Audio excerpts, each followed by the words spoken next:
तो अनुपातों को ध्यान में रखते हुए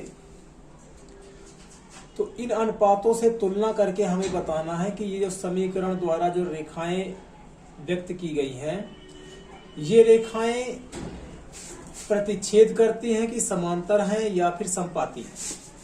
तो आपने देखा होगा कि इस तरह की रेखा का जो समीकरण होता है, इससे एक रेखा बनेगी और ये भी रेखा का समीकरण है, अर्थात ये भी रेखा बनेगी।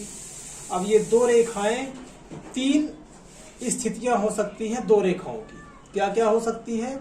या तो वो दोनों रेखाएं समांतर हों, ऐसा भी हो सकता है, या तो हो सकता है कि वो दोनों रेखाएं प्रतिच्छेद करती हों, ऐसा भी हो सकता है, या फिर तीसरी स्थिति हो सकती है कि वो दोनों रेखाएं समपाती हों।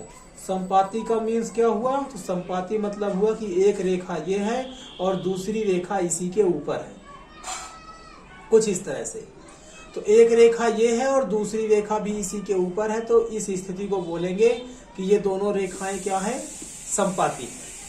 तो तीन स्थितियां हो सकती हैं। तो रेखाओं के समीकरण द्वारा हम पता कर सकते हैं कि वो रेखाएं समपाती हैं कि समांतर हैं या फिर प्रतिच्छेद करती हैं। कैसे करेंगे तो उनको देख लेते हैं।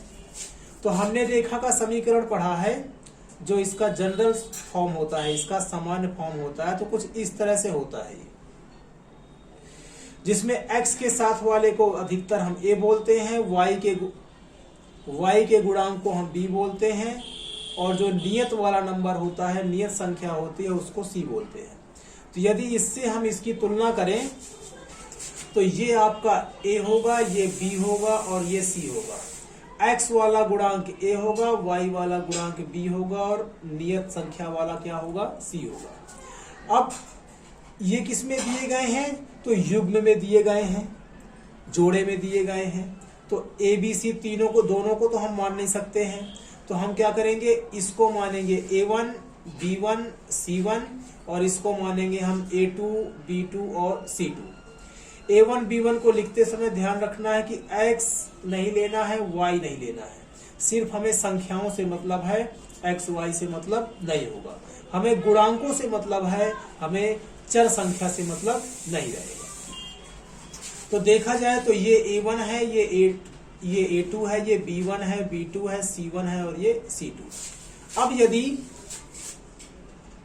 a1 और a2 का अनुपात b1 और b2 के अनुपात के बराबर आए या फिर ना आए, या तो बराबर आए या फिर ना आए। अब यदि बराबर आ गई हैं तो हो सकता है कि c1 c2 भी बराबर आए, और ये भी हो सकता है कि c1 c2 इसके बराबर ना आए। तो उसको हम कुछ इस तरह से लिख सकते हैं।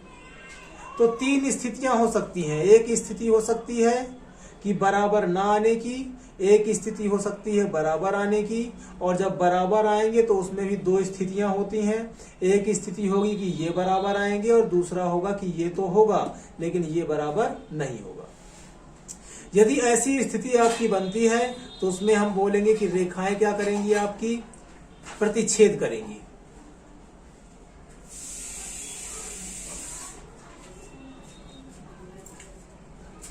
और यदि ऐसी स्थिति आती है तो हम बोलेंगे रेखाएं समपाती होंगी, अर्थात इसी रेखा के ऊपर एक दूसरी रेखा होगी। और यदि ऐसी स्थिति बनती है तो हम बोलेंगे कि रेखाएं क्या होंगी? समांतर होंगी। कुछ इस तरह से पता करते हैं इसको देख करके। तो अपने इसी सामान्य फॉर्म में जो हमने लिखा था, ये इसी से इसकी तुलना कराते हैं और तुलना करा करके हम ये अनुपात को प्राप्त करते हैं। तो हो सकता है कि आपका जो प्रश्न पत्र आए, जो आपका क्वेश्चन पेपर आए या आपकी किसी और में ये अनुपात ना दिए गए हों, ठीक है। ऐसा हो सकता है कि जो आपका क्वेश्चन आया है, प्रश्न आया है, उसमें ये ना दिया हो और ये पूछ लिया हो। तो ये दे भी सकता है और नहीं भी दे सकता है। कैसे करेंगे बस आपको ये ध्यान रखना है। तो ये दिया हो या ना दिया हो, फिर भी आपको यही काम करना है जो बताया जा रहा है।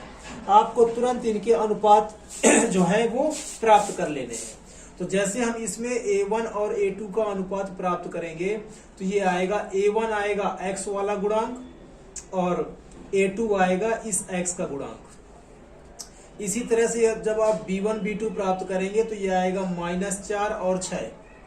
हमेशा ध्यान रखना है कि साइन जरूर लेने हैं, निशान जरूर लेने हैं, प्लस और माइनस, धन और ऋण के जो निशान है वो जरूर लगाने हैं। 8/9 निशान के साथ लगाने हैं हमेशा। अब हम देख सकते हैं कि A1 5 है, B1 4 है, A2 7 है, B2 6 है, अर्थात ये बराबर नहीं है।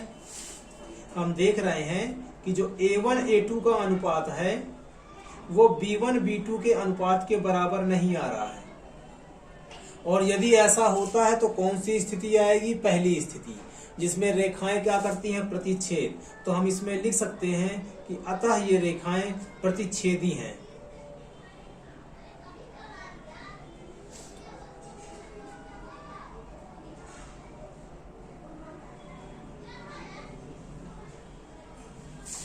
इसी तरह से यदि हम दूसरे की बात करें तो उसको भी इसी तरह से तुलना करना है आपको। और क्या लिख देना है?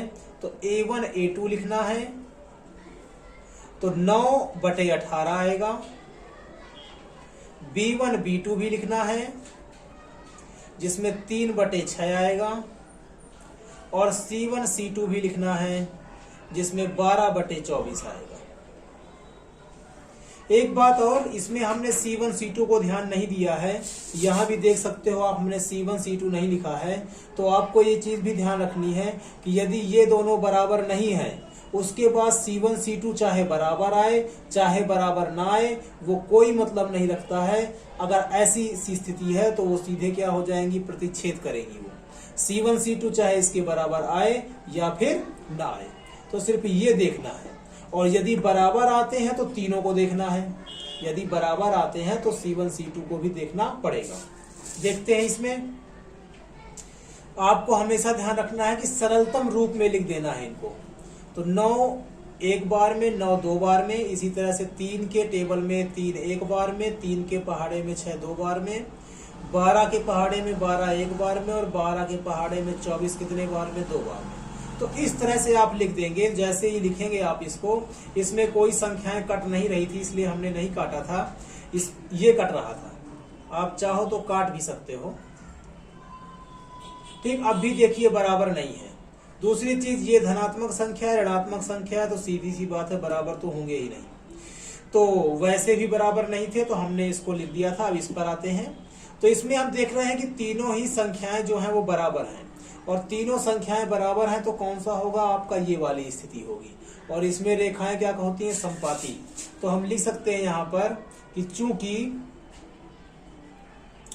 A1 A2 का अनुपात B1 B2 और C1 C2 के बराबर है, अतः रेखाएं संपाती हैं।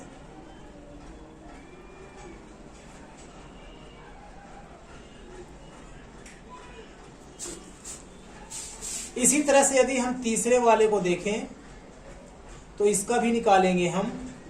A1 A2 प्राप्त करेंगे जो 6/2 आएगा, कट के 3 आएगा। B1 B2 प्राप्त करेंगे, चिन्ह जरूर लगाने हैं हमें, और साथ में x y नहीं लिखना है। इसमें देखिए y के साथ कुछ नहीं है तो हम 1 लिख रहे हैं। आप ये गलती मत करिए कि आप y लिख दीजिए, ठीक है। हमें सिर्फ गुणांक लिखने होते हैं, x y लिखने नहीं होते हैं।